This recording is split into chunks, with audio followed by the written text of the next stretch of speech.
Hello दोस्तों, स्वागत है आप सभी का मेरे यूट्यूब चैनल हिंदी साहित्य में। अगर आपने मेरे यूट्यूब चैनल को लाइक एंड सब्सक्राइब नहीं किया है तो फटाफट से लाइक एंड सब्सक्राइब ज़रूर कर लें ताकि आने वाले मेरी हर वीडियो की नोटिफिकेशन आप तक पहुंचे। हम पढ़ रहे हैं हिंदी व्याकरण। पहले पिछले वीडियो में हमने पढ़ चुका है भाषा किसे कहते हैं, भाषा के रूप, लिपि और व्याकरण। ठीक है ना।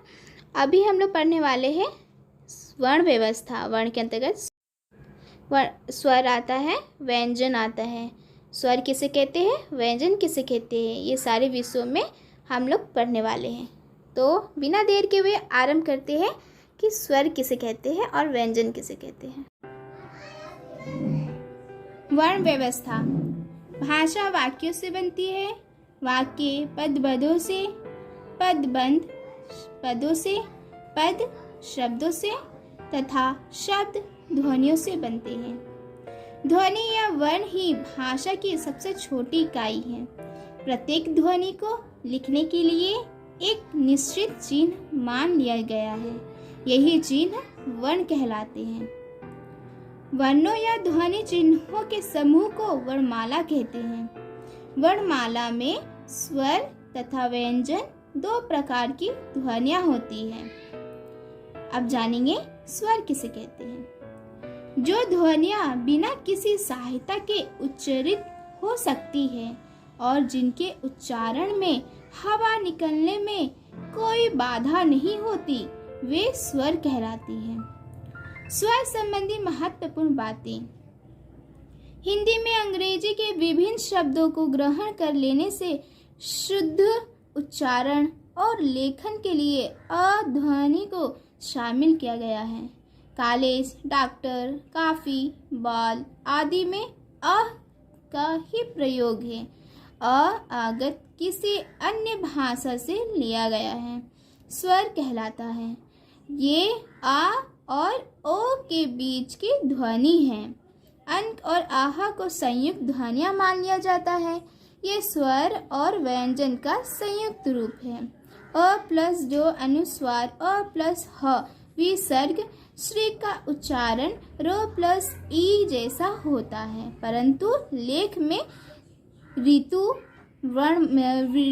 मृणाल रिधि का ही प्रयोग होता है। अतः श्री को स्वर में ही रखना चाहिए। अंक और आहा को संयुक्त ध्वनियां मानना ही उपयुक्त होगा। अतः हिंदी के स्वर है। स्वरों का वर्गीकरण। स्वरों का वर्गीकरण दो आधार पर किया गया है। एक मात्रा के आधार पर, दूसरा है उच्चारण के आधार पर। चलिए तो देखते हैं मात्रा के आधार पर स्वर का वर्गीकरण। तो मात्रा के आधार पर स्वर को भी दो भागों में बांटा गया है। पहला है ह्रस्व, दूसरा है दीर्घ। ह्रस्व स्वर किसे कहते हैं? जिन स्वरों के उच्चारण में कम समय लगता है वे ह्रस्व स्वर कहलाते हैं। यह है अ ई उ स्र। ठीक है। दीर्घ स्वर जिन स्वरों के उच्चारण में ह्रस्व स्वरों से लगभग दुगुना समय लगता है वे है दीर्घ स्वर माने जाते, जैसे आ ई उ ए ओ आ। ठीक है। यानी कि ह्रस्व स्वर में जैसे कि हम लोग बोलते हैं अ, इसमें क्या तुरंत हम लोग बोल देते हैं, लेकिन आ के लिए आ ज़्यादा जोर देना पड़ता है। ठीक है। आपको पता चल गया होगा कि ह्रस्व स्वर और दीर्घ स्वर में क्या अंतर है। अब देखते हैं उच्चारण के आधार पर।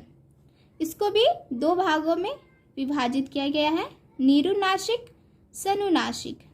निरुनासिक जिन स्वरों के उच्चारण में हवा केवल मुंह से निकलती है, जैसे ओ आ ई उ ए ओ आ। ठीक है।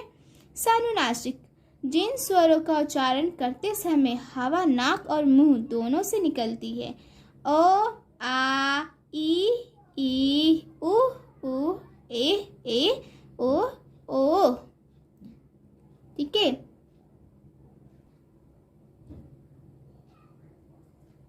अब देखेंगे हम व्यंजन। व्यंजन किसे कहते हैं?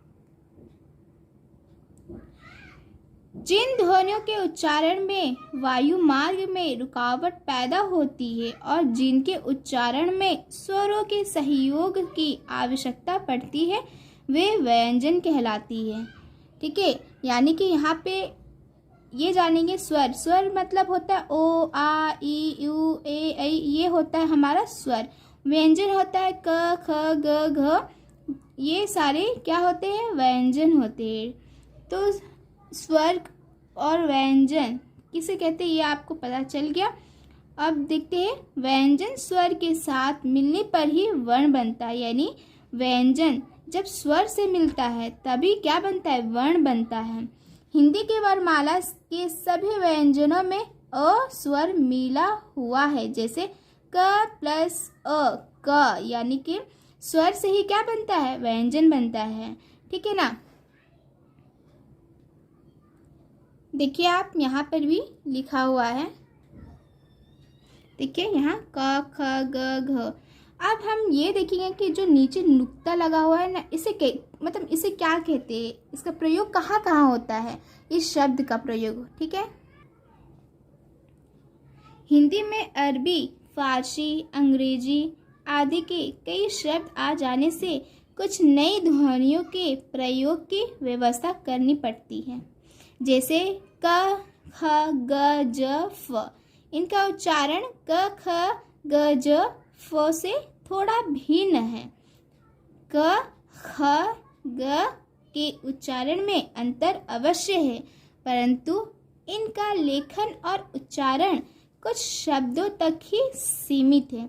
किताब, कलम, खत, बाग, गलत आदि का हिंदीकरण कर किताब, कलम, खत, बाग और गलत लिखा जाता है। अतः नुक्ते का प्रयोग अब नहीं किया जाता।